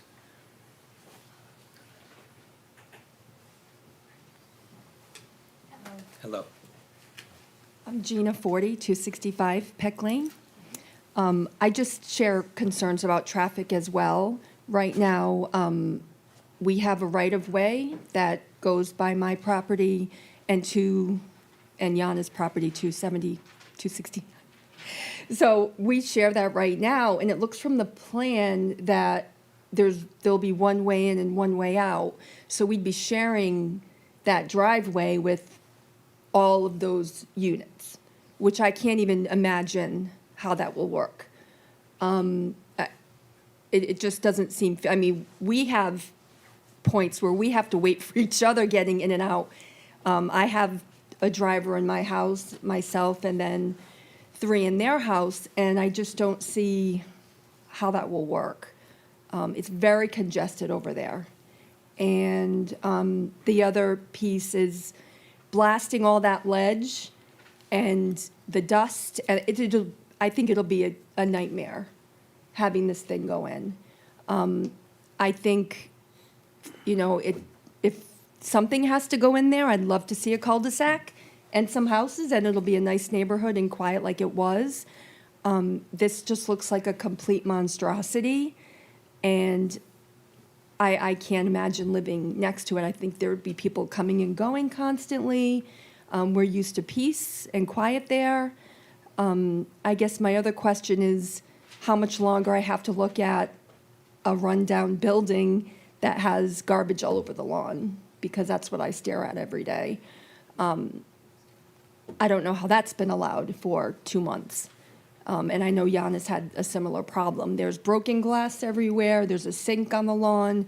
I have to stare at that every day, and I don't think that's legal. So that's all I have to say. Okay, thank you. Thank you.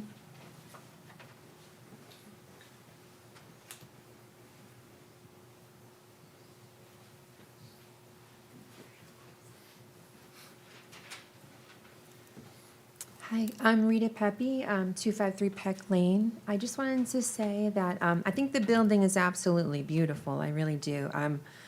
From the Peck Lane site, standing in front of Peck Lane, looking at it, it looks a lot smaller, right?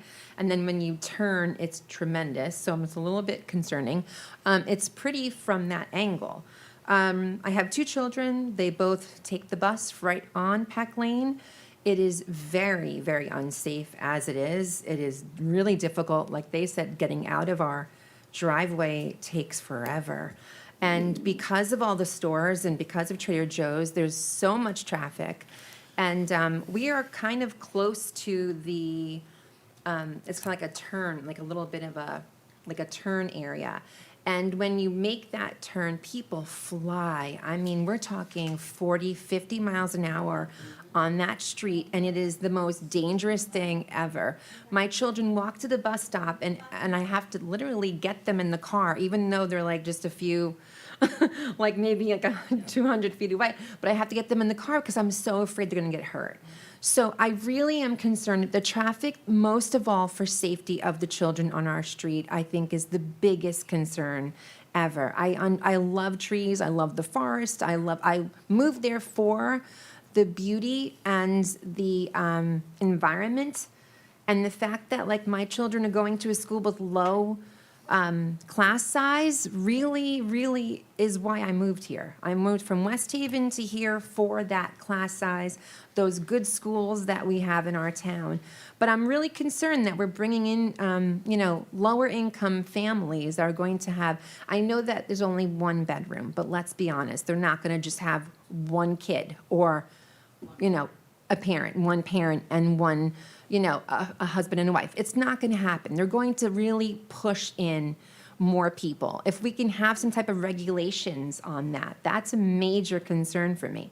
Because I'm a teacher, and I love that we have more kids coming in. That's great. But are we going to then have schools that are overpopulated? Class size is going to really mess up our whole educational system here in Orange. That's why we moved here, for the schools. So I'm really concerned about that as a mom, and the fact that the traffic pattern is going to be really difficult to manage. And I just want to say thank you all for letting me speak today. Thank you. You're welcome. Thank you.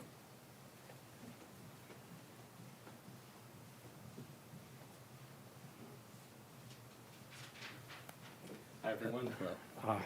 Ed Lisi, 206 Margaret Lane.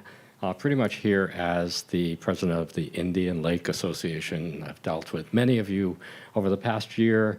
We've done major repairs to the dam, which is in Milford, and spent, my neighbors and myself as members have spent $30,000 plus on fixing that dam, and we don't need more water coming into it.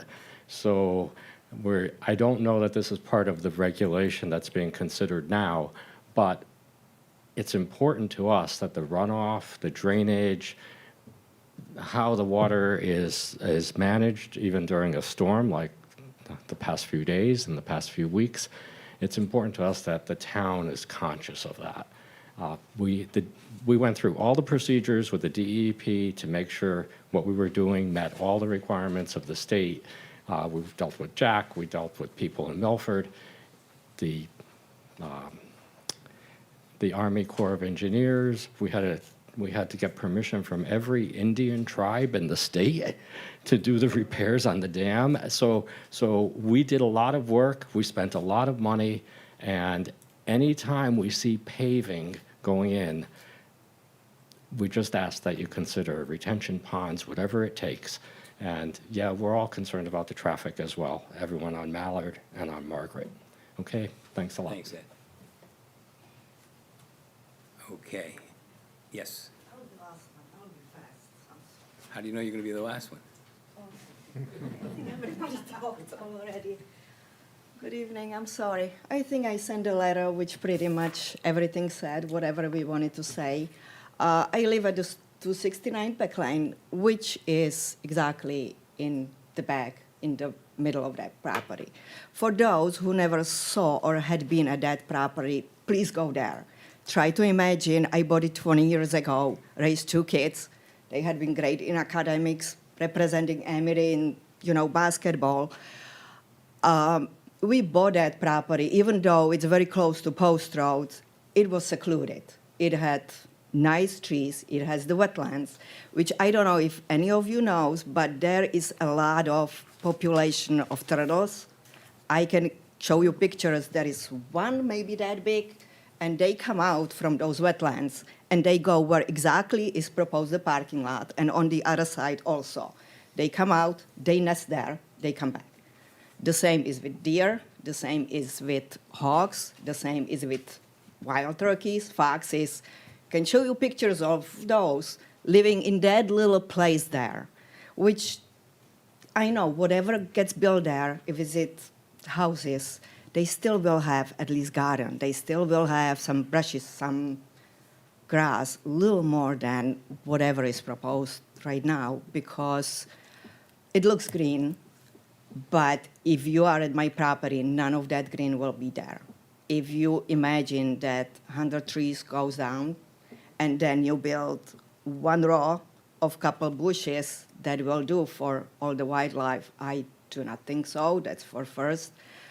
And also I wanted to ask, there is a corner of that property where there is the road, looks like 2 steps away. Where is the There's a measurements?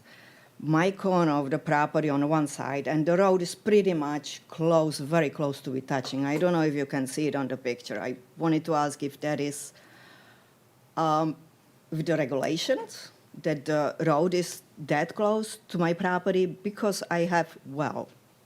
If they start blasting and something happens, my question is, who is responsible? And that stone is not easy. We built there on our own, with our own hands, so I know how hard it was for us to deal with it. That means it's heavy machinery, septic, and wells. If something happens, am I responsible to the financial side?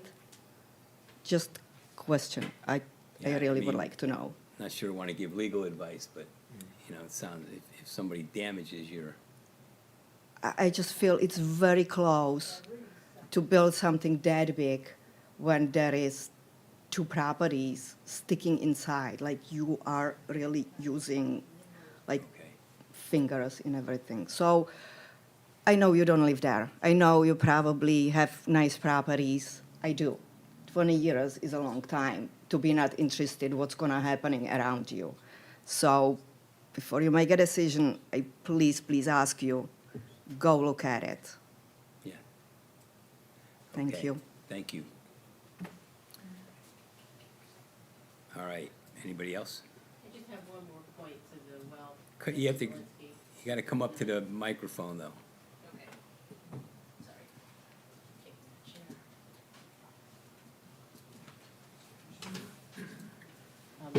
Nancy Zelensky, 249 Peck Lane Rear. Yana brought up a very good point. I also have a well that is dependent upon the purity of the water that runs off of that property, as well as the lack of blasting. I feel as if you do any type of blasting, it's going to shift all of that rock, and whatever pocket that holds my water now will be gone. And what do I do then? Do I drill another well? I think that those issues have to be looked at as well. And perhaps, some sort of contingency plan made for the water if it either gets poisoned or the well gets damaged to the extent where the water disappears. Thank you. Okay, thank you. All right. Anybody else? Okay, then I'm gonna let the applicant address some of those questions if she can. Thank you, Chairman. Sarah Sharp. I do want to say, and I know that most of you know this, I know that the commission knows this, but these questions are not regulation questions. They're really questions for a special permit and site plan review. If this regulation amendment is approved, the next step is a special permit application, because this regulation only allows us to come in with a special permit use for a multifamily housing development. In that process, the commission looks at traffic. We have to do a stormwater management plan, meeting all of the modern standards for any drainage, all the stormwater treatment systems. All of that is addressed in detail. Lighting plans, photometric plans to make sure that there isn't any lighting overflowing from the property line. If we have to go to inland wetlands, then they review the environmental impacts, and that's another threshold that we have to overcome. So this is by no means even close to the final opportunity to have yourselves heard with all of these concerns, because, and specifically to traffic, we'll have to have a traffic study that will show you what the traffic counts will be. And what we have seen with multifamily housing is there isn't some sort of massive peak traffic time, because now everyone leaves for work at different times. A lot of people work from home. We also see that most of the time these developments are older couples or individuals who are downsizing. They do not have kids, or it's younger families who are just starting out. We have done hundreds of these applications, had studies done that really show that the demographics of who wants to live in these developments is not what your perception is. It's not boatloads of families. Yes, maybe there'll be a few, but it's not going to have nearly the impact that people fear, and that's just proved by the data time and time again. And it will be at the special permit review here. There was a comment about, the blasting.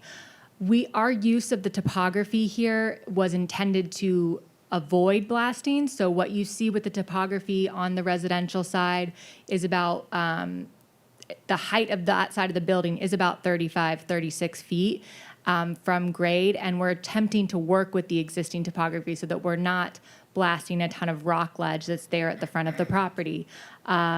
There are many, many alternatives to removing rock that don't involve blasting. There's been no commitment to blasting, but if there were blasting as part of a demolition permit, we'd have to commit to pre-blast surveys, vibration monitoring, there would be contractors' insurance, all of these things would be addressed, and I want to make sure you know that these are not things that we're ignoring, they just aren't ripe at this time, but they are all things that are important and will be addressed in all the appropriate detail, and you'll have more opportunities to address them to the commission as well.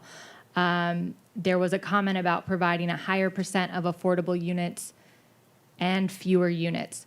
Economically, that's just not the way that this works. If you want more affordable units, you have to have a greater density to offset the cost of those affordable units, or you end up with a project that looks, like a square block and doesn't have any of that facade articulation or interesting architecture that we're proposing. It doesn't work with the landscape and do these things that might cost more and result in a better, nicer project for the town. So whether we can do one of those things would be a question, but it doesn't work to do both. It's a trade-off there. There was a comment about the one-way circulation. I just wanted to highlight that it is two-way circulation around the property. It's not one way. It's not one way. It's two-way all around the property. It is one entrance on Peck Lane. It's one entrance.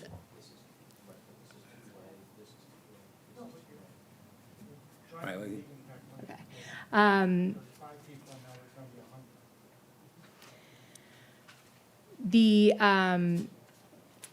I'm happy to address more issues related to the text amendment. I don't want to belittle anyone's questions. I think they're important, but I do want to stay focused on the task at hand. And if there are more questions related to the text amendment, I want to make sure that we have the opportunity to address them. But this is an area that has been zoned and tagged and earmarked for some sort of multifamily development at some point. So we're trying to do it in a way that is, going to result in a really nice product for the town. okay, thank you. Any questions? I think at this point, we want to hold the hearing open, the public hearing. We would need an extension. Are we looking for further revisions Well, I think or just discussion? Yeah, further discussion, but Okay. I think I would like to have the final version of the The proposed collated, amendment. What we would be considering. And that includes, just to be clear, both the town attorney's revision regarding the Yeah. parking and the applicant's minor revisions regarding some Yeah. language in there. I Gotcha. can collate that and send a revised version. to Does be on everybody agree with file. that, or, yeah, I mean, because I don't know what we would. We would, No, I'm happy to do that, and we're happy to, as far as, an extension, I think 30 days would actually only get us to one more meeting. I mean, do we only want one more? Would we like to encompass 2 meetings? We have up to 60 days for an extension. Yeah. Not that we need the full 60 days, but Well, I prefer we did it that way, if that's okay with the applicant. yeah, that's fine. I mean, I would like to be on the agenda for the next meeting Yeah, and for keep sure. it moving. Our next meeting dates are April 7th and April 21st. All right, so just in case something happens on the 7th, I'd like the extension to be in place for the second meeting in April. Okay. Yeah, no objection. So that 60 days Yes. is good? Thank you. Yes. All right, so I guess we'll leave it at that for now, unless you have any other questions for the applicant tonight? Okay, All right, thank Thanks you. very much. Thank you. And you know what, if we could get that, those changes ahead of the meeting, that would be great. Sure. You know, As soon as I get them, Yeah, I'll yeah, forward them along. I should be able I don't to, want to be pouring through them. yes, I should be able to provide them this week. All right. Thank you very much. Thank you. Can we take a 5-minute break here? Sure. Take a 5-minute break and Chris, then you got that? we'll 5-minute wrap up our agenda.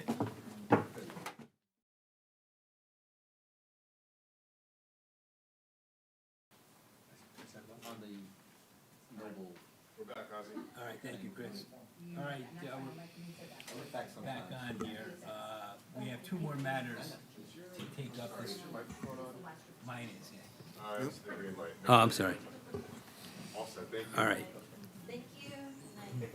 The next item on our agenda is an 8-24 referral, municipal improvement referral, requested by the Director of Public Works to recommend the discontinuance of former turnaround area on Skyview Road to the Board of Selectmen. Are you, I'm pitch hitting for Bob. okay, Right, so this is, again, an 824 referral for, as the chairman said, discontinuance of a former turnaround area on Skyview Road. You guys may recall, a couple months ago, this board had a 824 referral, and you made a positive referral for the acceptance of the extension of Skyview Road.